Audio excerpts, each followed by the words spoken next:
Assalamualaikum warahmatullahi wabarakatuh. Perkenalkan, saya Safira Fitriani. Video ini saya buat untuk memenuhi tugas akhir mata kuliah Tindak Pidana di bidang sumber daya alam. Pada video kali ini, kita akan membahas sebuah isu terkait penegakan hukum lingkungan hidup di Indonesia, yaitu pertanggungjawaban pidana korporasi dalam kasus perusakan kawasan hutan lindung. Kasus yang akan kita analisis adalah putusan Pengadilan Negeri Batam nomor 932-Pit-Sus-2020-PN Batam yang melibatkan sebuah perusahaan pengembangan perumahan yang terbukti melakukan pembukaan lahan secara ilegal di kawasan hutan lindung Kota Batam. Mengapa kasus ini penting? Karena ia akan menjawab pertanyaan mendasar dalam hukum pidana modern, apakah korporasi bisa dipidana? Mari kita ulas satu persatu. Kronologi perkara ini bermula dari kegiatan usaha PT Kaila Alam Sentosa, sebuah perusahaan pengembang perumahan yang berkedudukan di Kota Batam. Perusahaan ini diwakili oleh direkturnya, Indra Mai bin Umar Rajobungsu. Dalam rangka menyiapkan lahan kapling siap bangun, perusahaan melakukan pembukaan lahan di kawasan Nongsa Kota Batam. Kegiatan ini dilakukan dengan cara meratakan tanah, menimbun area tertentu, menebang vegetasi mangrove dan bakau, serta menggunakan alat berat berupa ekskavator, bulldozer, dan dump truck yang disewa dari pihak ketiga. Persoalan muncul ketika pada 2019, Polisi Kehutanan dari Dinas Lingkungan Hidup dan Kehutanan Provinsi Kepulauan Riau melakukan patroli dan menemukan adanya kegiatan penggarapan lahan besar-besaran oleh PT Kaila Alam Sentosa. Hasil pemeriksaan mengungkapkan bahwa kawasan yang digarap ternyata merupakan bagian dari hutan lindung Sungai Hulu Lanjai, Kelurahan Batu Besar, Kecamatan Nongsa, yang statusnya telah ditetapkan sejak keputusan Menteri Kehutanan nomor 47/KPTS/1987 yang tidak pernah berubah hingga saat ini. Pada 12 Juli 2019, perusahaan telah menerima surat teguran resmi dari KPLH Unit 2 Batam yang meminta penghentian kegiatan. Namun kegiatan tetap berlanjut hingga akhirnya dilakukan pengamanan paksa oleh petugas pada 22 Juli 2019. Saat itu sudah terdapat 30 kapling yang selesai dikerjakan dan 100 orang telah membeli kapling tersebut. Terdakwa berdalih bahwa lahan yang digarap sebelumnya merupakan kebun dan kolam milik masyarakat setempat, bukan hutan lindung murni, dan mengaku tidak mengetahui status kawasan tersebut. Namun, sebagaimana yang kita lihat, dalih ini tidak cukup untuk menghapus pertanggungjawaban pidana dari korporasi tersebut.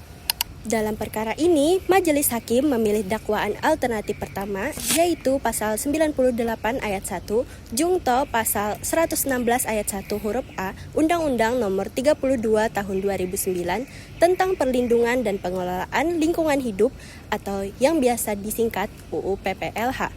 Pasal 98 ayat 1 mengatur larangan menggunakan perbuatan yang dengan sengaja mengakibatkan dilampauinya baku mutu atau kriteria baku kerusakan lingkungan hidup. Sementara pasal 116 ayat 1 huruf A mengatur bahwa apabila tindak pidana lingkungan hidup dilakukan oleh atau atas nama badan usaha, maka tuntutan dan sanksi pidana dijatuhkan kepada badan usaha tersebut.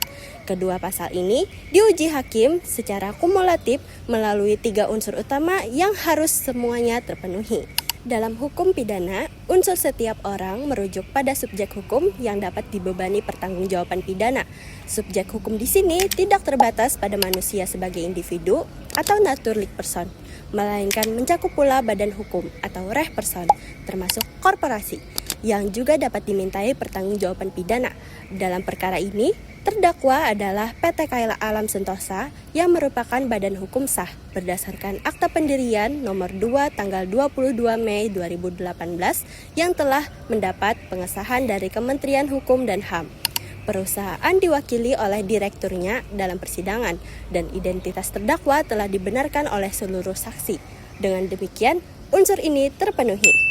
Unsur kedua, dengan sengaja melakukan perbuatan yang mengakibatkan terlampaunya kriteria baku kerusakan lingkungan hidup. Unsur ini memuat 2 hal yang harus dibuktikan secara bersamaan, yaitu kesengajaan pelaku dan akibat nyata berupa terlampaunya kriteria baku kerusakan lingkungan. Mengenai kesengajaan, hakim mengacu pada 2 teori dalam doktrin hukum pidana. Pertama, teori kehendak yang memahami kesengajaan sebagai kehendak yang diarahkan pada terwujudnya suatu perbuatan. Kedua, teori pengetahuan yang mengartikan kesengajaan sebagai kesadaran pelaku bahwa perbuatannya berpotensi menimbulkan akibat yang dilarang hukum. Dari fakta persidangan, kesengajaan PT Kaila Alam Sentosa terbukti dari beberapa hal.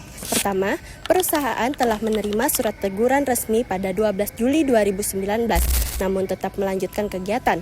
Kedua, kegiatan pembukaan lahan dilakukan secara masif dan terencana menggunakan alat berat yang disewa, bukan tindakan spontan. Ketiga, sudah ada 30 kapling selesai dan 100 pembeli yang membuktikan ini adalah operasi bisnis yang diperhitungkan secara matang. Dalih ketidaktahuan pun lemah karena status hutan lindung Sungai Hulu Lanjai telah ditetapkan secara hukum sejak 1987 dan tidak pernah berubah. Mengenai terlampaunya baku kerusakan, pembuktian dilakukan melalui keterangan ahli Dr. Insinyur Basuki Wasis, MSI dari Fakultas Kehutanan IPB yang melakukan pemeriksaan langsung di lapangan beserta uji laboratorium. Hasilnya mengungkapkan kerusakan yang sangat signifikan. Pada lokasi lain, seluas kurang lebih 5,5 hektar terdapat erosi dalam kedalaman 20-40 cm. Dengan demikian, unsur kedua terpenuhi. Unsur ketiga, pertanggungjawaban korporasi berdasarkan pasal 116 ayat 1 huruf A. Unsur terakhir adalah pembuktian bahwa perbuatan tersebut dilakukan oleh, untuk, atau atas nama badan usaha.